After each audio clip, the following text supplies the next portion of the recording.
Hi friends, ನಮಸ್ಕಾರ. ಮತ್ತೊಮ್ಮೆ ತಮಗೆಲ್ಲ ಪೂಯಾಸ್ ಕಿಚನ್ಗೆ ಸ್ವಾಗತ.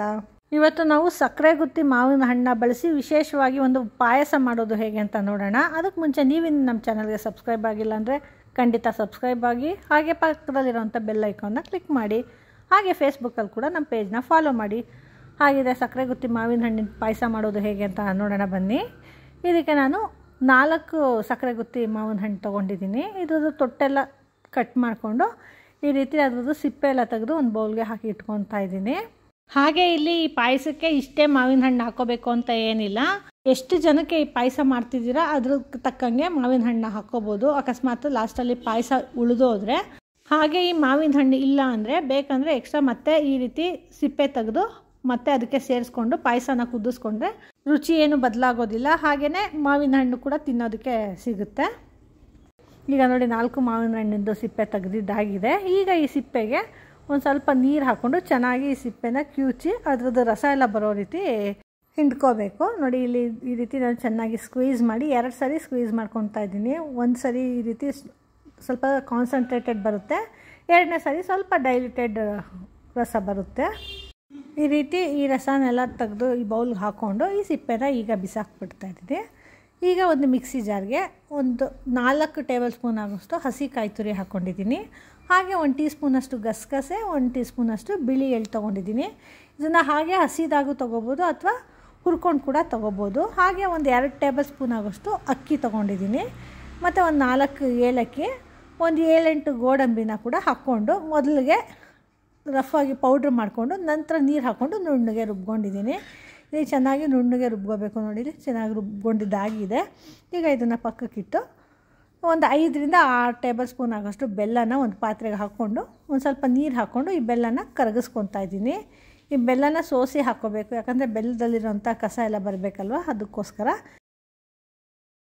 ಇಲ್ಲಿ ನೋಡಿ, ಇಲ್ಲಿ ನೀರೆಲ್ಲ ಕುದಿಯೋಕ್ಕೆ ಶುರುವಾಗಿದೆ. ಹಾಗೆ ಬೆಲ್ಲ ಕೂಡ ಅಷ್ಟೇ ಚೆನ್ನಾಗಿ ಕರಗಿದೆ. ಈಗ ಇದನ್ನ ಸ್ಟವ್ ಆಫ್ ಮಾಡಿಬಿಟ್ಟು ಪಕ್ಕಕ್ಕೆ ಇಟ್ಕೊಳ್ತಾ ಇದ್ದೀನಿ. ಈಗ ಪಾಯಸ ಮಾಡೋಕ್ಕೆ ಬಳಸೋವಂಥ ಒಂದು ಸ್ವಲ್ಪ ಗಟ್ಟಿ ತಳ ಇರೋಂಥ ಪಾತ್ರೆನ ತೊಗೊಂಡಿದ್ದೀನಿ ನಾನು.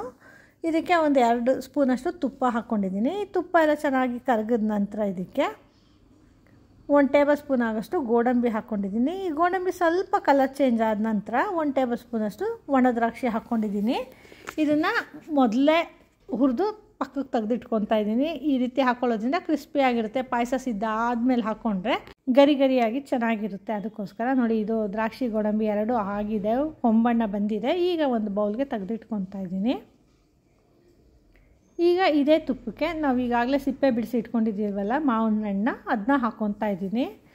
ಇದನ್ನ ಉರಿ ಸಣ್ಣ ಮಾಡಿ ಈ ಮಾವಿನ ಹಣ್ಣು ಹಾಕ್ಕೋಬೇಕು. ಹೀಗೆ ಹಾಕ್ಕೊಂಡು ಒಂದು ಅರ್ಧ ನಿಮಿಷ ಅಥವಾ 1 ನಿಮಿಷ ಈ ರೀತಿ ತುಪ್ಪದಲ್ಲಿ ಸ್ವಲ್ಪ ಫ್ರೈ ಮಾಡಿಕೊಂಡ್ರೆ ಅದು ಟೇಸ್ಟ್ ಚೆನ್ನಾಗಿ ಬರುತ್ತೆ. ಈ ರೀತಿ ಸ್ವಲ್ಪ ಫ್ರೈ ಮಾಡಿಕೊಂಡು ನಂತರ ಆ ಸಿಪ್ಪೆನೆಲ್ಲ ಸ್ಕ್ವೀಸ್ ಮಾಡಿ ರಸ ತೆಗೆದಿಟ್ಕೊಂಡಿದ್ವಲ್ಲ, ಆ ರಸನ ಕೂಡ ಹಾಕ್ಕೊತಾ ಇದ್ದೀನಿ. ಹೀಗೆ ಈ ರಸ ಹಾಕ್ಕೊಂಡು ಚೆನ್ನಾಗಿ ಮಿಕ್ಸ್ ಮಾಡ್ಕೋಬೇಕು. ಇದು ಸ್ವಲ್ಪ ಕುದಿಯೋಕ್ಕೆ ಶುರುವಾದ ನಂತರ ಈಗಾಗಲೇ ಬೆಲ್ಲನ ನೀರಲ್ಲಿ ಕರಗಿಸಿ ಇಟ್ಕೊಂಡಿದ್ದೀವಲ್ಲ, ಆ ಬೆಲ್ಲನ ಕೂಡ ಇದಕ್ಕೆ ಸೋಸ್ಕೊತಾ ಇದ್ದೀನಿ. ಈ ರೀತಿ ಜಾಲರದ ಸಹಾಯದಿಂದ ಹೀಗೆ ಬೆಲ್ಲದ ನೀರನ್ನ ಡೈರೆಕ್ಟಾಗಿ ಈ ಮಾವಿನ ಹಣ್ಣಿಗೆ ಸೋಸ್ಕೊತಾ ಇದ್ದೀನಿ. ಹೀಗೆ ಬೆಲ್ಲ ಹಾಕ್ಕೊಂಡು ನಂತರ ಅದು ಸ್ವಲ್ಪ ಕುದಿ ಅಂಟ್ಲಿ ಅಲ್ಲಿ ತನಕ ಬಿಡೋಣ. ನೋಡಿ, ಇದು ಕುದಿಯೋದಕ್ಕೆ ಶುರುವಾಗಿದೆ. ಈಗ ಇದಕ್ಕೆ ಒಂದು ಲಿಡ್ ಕ್ಲೋಸ್ ಮಾಡಿ 2 ನಿಮಿಷ ಈ ರೀತಿ ಮುಚ್ಚಿಡ್ತಾ ಇದ್ದೀನಿ. ಆಗ ಮಾವಿನ ಹಣ್ಣೆಲ್ಲ ಬೆಲ್ಲ ಚೆನ್ನಾಗಿ ಹೀರ್ಕೊಳ್ಳುತ್ತೆ. ಹಾಗೆ ಮಾವಿನ ಹಣ್ಣಿನ ಸಾರ ಕೂಡ ಅಷ್ಟೇ ಬೆಲ್ಲದ ಪಾಕಕ್ಕೆ ಚೆನ್ನಾಗಿ ಇಳಿಯುತ್ತೆ. ಈಗ ನೋಡಿ, ಈ ಮಾವಿನ ಹಣ್ಣು ಬೆಲ್ಲದ ನೀರಲ್ಲಿ ಚೆನ್ನಾಗಿ ಬೆಂದಿದೆ. ಈಗ ಈ ರುಬ್ಬಿಟ್ಕೊಂಡಿರೋಂಥ ಮಿಶ್ರಣನ ಹಾಕ್ಕೊತಾ ಇದ್ದೀನಿ. ಇಲ್ಲಿ ರುಬ್ಬೋದಕ್ಕೆ ಅಕ್ಕಿ ಹಾಕ್ಕೊಂಡಿರೋದ್ರಿಂದ ಒಳ್ಳೆ ಕನ್ಸಿಸ್ಟೆನ್ಸಿ ಬರುತ್ತೆ ಪಾಯಸ. ಹಾಗೆ ಪಾಯಸ ಸ್ವಲ್ಪ ತೆಳುವಾಗಿ ಬೇಕು ಅನ್ನೋರು ಅಕ್ಕಿನ ಸ್ವಲ್ಪ ಕಡಿಮೆ ಪ್ರಮಾಣದಲ್ಲಿ ಹಾಕ್ಕೋಬೋದು ಅಥವಾ ಸ್ಕಿಪ್ ಕೂಡ ಮಾಡ್ಕೋಬೋದು. ಈ ಗೋಡಂಬಿ ಕೂಡ ಹಾಕ್ಕೊಂಡಿದ್ದೀವಲ್ಲ, ಹಾಗಾಗಿ ಅಕ್ಕಿನ ಸ್ಕಿಪ್ ಮಾಡಿಕೊಂಡ್ರೂ ಪರವಾಗಿಲ್ಲ. ಆದರೆ ಅಕ್ಕಿ ಹಾಕ್ಕೊಳ್ಳೋದ್ರಿಂದ ಅದು ಒಂದು ಸ್ಪೆಷಲ್ ಟೇಸ್ಟ್ ಕೊಡುತ್ತೆ, ಹಾಗೆ ಕನ್ಸಿಸ್ಟೆನ್ಸಿ ಕೊಡುತ್ತೆ ಪಾಯಸಕ್ಕೆ. ಅದಕ್ಕೋಸ್ಕರ ಈಗ ನೋಡಿ, ಈಗ ಚೆನ್ನಾಗಿ ಮಿಕ್ಸ್ ಮಾಡ್ಕೊಂಡಿದ್ದಾಗಿದೆ. ಹಾಗೆ ಸ್ವಲ್ಪ ನೀರು ಹಾಕ್ಕೊಂಡು ಇದನ್ನು ಕನ್ಸಿಸ್ಟೆನ್ಸಿ ಕೂಡ ಅಡ್ಜಸ್ಟ್ ಮಾಡ್ಕೊಂಡಿದ್ದೀನಿ. ಈಗ ಇದು ಚೆನ್ನಾಗಿ ಕುದಿಯೋದಕ್ಕೆ ಶುರುವಾಗಿದೆ. ನೋಡಿ, ಕನ್ಸಿಸ್ಟೆನ್ಸಿ ಕೂಡ ಅಷ್ಟೇ ಕರೆಕ್ಟಾಗಿದೆ. ಈಗ ಇದಕ್ಕೆ ನಾವು ಮೊದಲೇ ತುಪ್ಪದಲ್ಲಿ ಹುರಿದಿಟ್ಕೊಂಡಿದ್ದೀವಲ್ಲ, ಆ ದ್ರಾಕ್ಷಿ ಗೋಡಂಬಿನ ಕೂಡ ಹಾಕ್ಕೊತಾ ಇದ್ದೀನಿ. ಹೀಗೆ ದ್ರಾಕ್ಷಿ ಗೋಡಂಬಿ ಹಾಕ್ಕೊಂಡು ಹಾಗೆ ಪಾಯಸದ ಕನ್ಸಿಸ್ಟೆನ್ಸಿ ಕರೆಕ್ಟಾಗಿದ್ದರೆ ಸರಿ, ಇಲ್ಲ ಅಂದರೆ ಸ್ವಲ್ಪ ನೀರು ಹಾಕ್ಕೊಂಡು ಅಡ್ಜಸ್ಟ್ ಮಾಡ್ಕೋಬೋದು. ಹಾಗೆ ಇಲ್ಲಿ ನಾನು ತುಂಬ ಮೈಲ್ಡಾಗಿ ಸ್ವೀಟ್ ಹಾಕ್ಕೊಂಡಿದ್ದೀನಿ.